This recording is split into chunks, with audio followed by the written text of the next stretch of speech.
اعوذ باللہ من الشیطان الرجیم بسم اللہ الرحمن الرحیم۔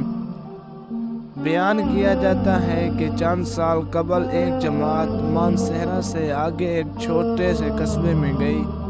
اس جماعت میں ایک شخص ڈاکٹر نور محمد تھا۔ ان کا بیان ہے کہ مسجد سے باہر ادھر ادھر کافی لوگ فارغ بیٹھے تھے۔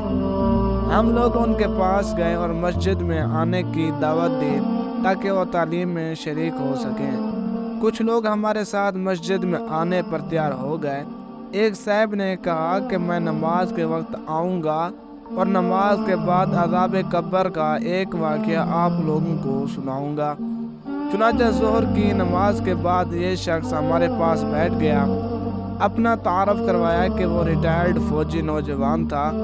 اس فوجی کا بیان ہے کہ 1940 کی جنگ میں ایک قبر میں اسلحے کا ایک عارضی ذخیرہ یعنی ایک کیمپ لگایا گیا تھا اور کچھ نوجوانوں کے ساتھ اس فوجی کی ڈیوٹی تھی۔ دن کا وقت تھا اور کوئی خاص کام نہیں تھا، چنانچہ اس نے قبرستان میں گھومنا شروع کر دیا۔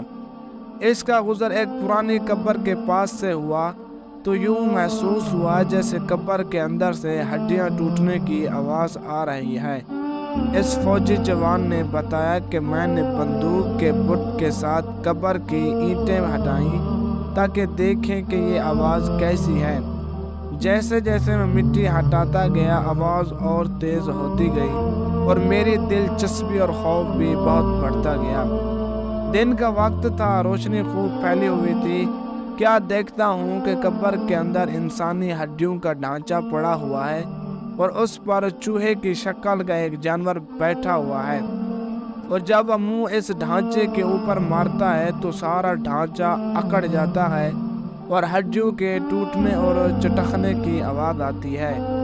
میرے سامنے اس جانور نے 3 مرتبہ اپنا منہ ہڈی پر مارا۔ مجھے بہت ترس ہے کہ یہ جانور اس کو بہت تکلیف پہنچا رہا ہے۔ چنانچہ رائفل سے جب میں نے اس جانور کو مارنے کا ارادہ کیا تو وہ مٹی میں چھپ گیا۔ تھوڑی دیر کے بعد وہ جانور قبر سے نکل کر میری طرف لپکا اور میرے اوپر ایسی دہشت سوار ہوا کہ میں اسے مارنا بھول کر اپنی جان بچانے کی خاطر بھاگ کھڑا ہوا۔ کافی دور جانے کے بعد میں نے مڑ کر دیکھا وہ جانور میرے پیچھے تیزی سے بھاگا آ رہا تھا۔ قریب ہی پانی کا ایک گڑھا تھا۔ اس جانور سے بچنے کے لیے میں اس جوہڑ یعنی گڑھے میں داخل ہو گیا۔ میں نے پیچھے مڑ کر دیکھا کہ جانور جوہڑ کے کنارے پر آ کر رک گیا ہے اور کچھ دیر کے بعد اس نے اپنا منہ پانی میں ڈال دیا۔ یکدم پانی کھولنے لگا۔ میں بھاگ کر جوہڑ سے نکلا۔ میری ٹانگیں جل رہی تھی، بہت جلد سرخ ہو چکے اور ابلے پڑ چکے تھے۔ درد کی شدت سے میرا چلنا محال ہو گیا تھا۔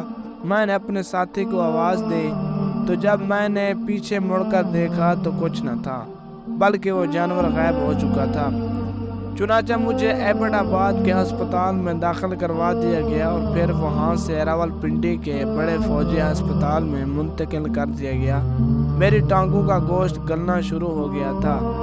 ہر وقت بدبودار پیپ اور خون رستا رہتا تھا۔ کسی علاج سے افاقہ نہیں ہوا مگر مرض بڑھتا گیا۔ جیسے جیسے دوائی لگتی رہی ویسے ویسے جسم سے گوشت علیحدہ ہوتا گیا۔ اس وقت دونوں ٹانگوں کی صرف ہڈیاں بچ گئی ہیں۔ گوشت آہستہ آہستہ گل کر علیحدہ ہو چکا ہے اور ہر وقت مردے کی سی بدبو آتی رہتی ہے۔ پھر اس شخص نے ہمیں اپنی دونوں ٹانگیں دکھائیں جن پر پٹیاں باندھی ہوئی تھی۔ اللہ معاف فرمائے۔ اللہ تعالی ہمیں قبر اور جہنم کے عذاب سے محفوظ رکھے، آمین۔ اس واقعے سے ہمیں یہ سبق ملتا ہے، بے شک بعض دفعہ اللہ تعالیٰ لوگوں کی عبرت کے لیے دنیا میں ہی اپنے عذاب کا معاشرہ کر دیتا ہے، جیسا کہ اس واقعے میں بھی آپ نے ملاحظہ فرمایا۔ اللہ تعالیٰ ہمیں اعمال صالح کرنے کی توفیق عطا فرمائے، آمین۔ ملتے ہیں اگلی ویڈیو میں، تب تک کے لیے اللہ کی امان۔